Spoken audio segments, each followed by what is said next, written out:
Okay, I am here with Dr. Larry Schweikart, and I've got to say, I'm a person who collects old history books. And your speech really appealed to me as a collector of history books. You're talking about how history is spun today. Right. The first thought that came to mind, the question I was actually going to ask when I was in line was, at what year did the transformation take place? If I was to go out and buy old history books, if the young people there were to go out in their local bookstores or their old bookstores and buy old histories, at what point would they see the change from when would the spin begin? I think you start to see a lot of it in the early 70s. And one of the best examples of this is Tyndall and She. George Brown Tyndall, or maybe it's pronounced Shy, I think it's pronounced Shy. George Brown Tyndall has this book, American Narrative History. For the longest time, it was a pretty conservative book.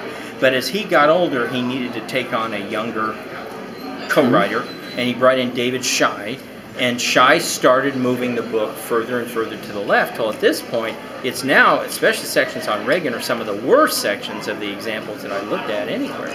So I would think in the early 70s, I remember textbooks from the 60s that were still pretty good.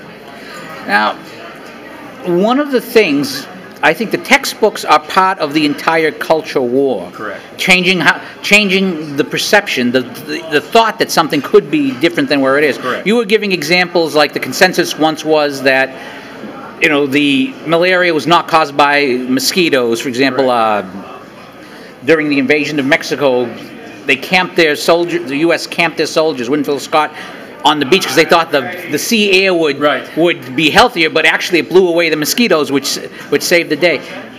How strong has this idea of ignoring empirical facts penetrated our culture at this point?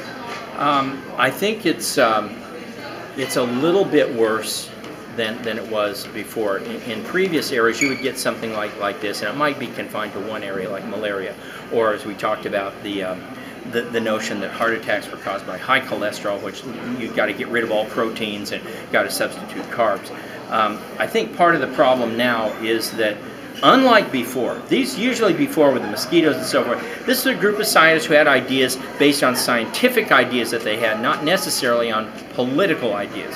And I think today one of the big problems is that such things as global warming are so tied in to political ends. That is, the reason that liberals want there to be global warming is so they can have a bigger government that can control autos, control auto emissions, can control how you operate in your daily life on a myriad of ways. So for them, it's a political goal that this be correct, not just a scientific goal. So it's basically become a reward structure where if I come up with the right opinions, I will be financially rewarded. In the universities, that is absolutely true, and we have a lot of examples of guys who've done contradictory research and suddenly find that they can't get a grant anymore. They're being ostracized because they're not saying the politically correct thing. Now, you mentioned on how by an interesting quirk, your book ended up being distributed to state legislators all over the country. Right. Could you repeat that story for me? Sure. I was on Fox and Friends. This would be around 2009, 2008, 2009, something like that. And I was doing about a 5-minute show on Fox and Friends called The Trouble with Textbooks, and I got a call from a fellow in Texas who said he heard the episode and he thought every legislator in America should have a copy of that book. And I thought, wow, this is so good, 535 copies, because I'm just thinking Washington. He said, no, every legislator in America.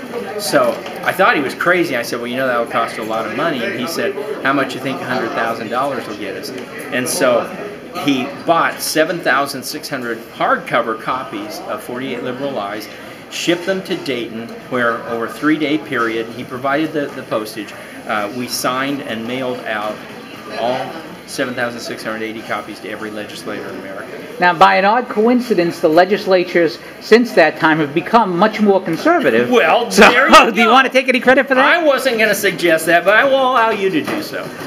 Now, last thing, other than getting old textbooks, which obviously I do, if you were to give a suggestion to young people who want to see history as it is, where should they go? My first thought is always American History as Told by Contemporaries from 1912, which is a great series of books of original documents. Are there any other books that you would recommend?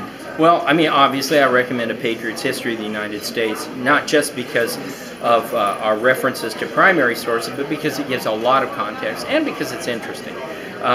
Obviously primary sources are very good, but you know, it's kind of important to know which primary sources really are telling the right stories. We talked about with malaria, you know, which of these primary sources, would it be the Senate committee overseeing Panama, which had the wrong answer, or would it be Gorgas, the memoirs of William Gorgas and Walter Reed, who had the right answer? Read them both together in context. But at some point you've got to kind of make a decision and say, you know, I think the right answer lies with these documents. As I tell students, there's no such thing as an unbiased historian, including myself, no such thing as an objective historian, because the mere use of this piece of data over that piece of data is a value judgment that will in turn shape your conclusions. And there's no getting around that. Dr. Schweikart, thank you very much for your time. And is there a website where people can go to find out more about you? Sure.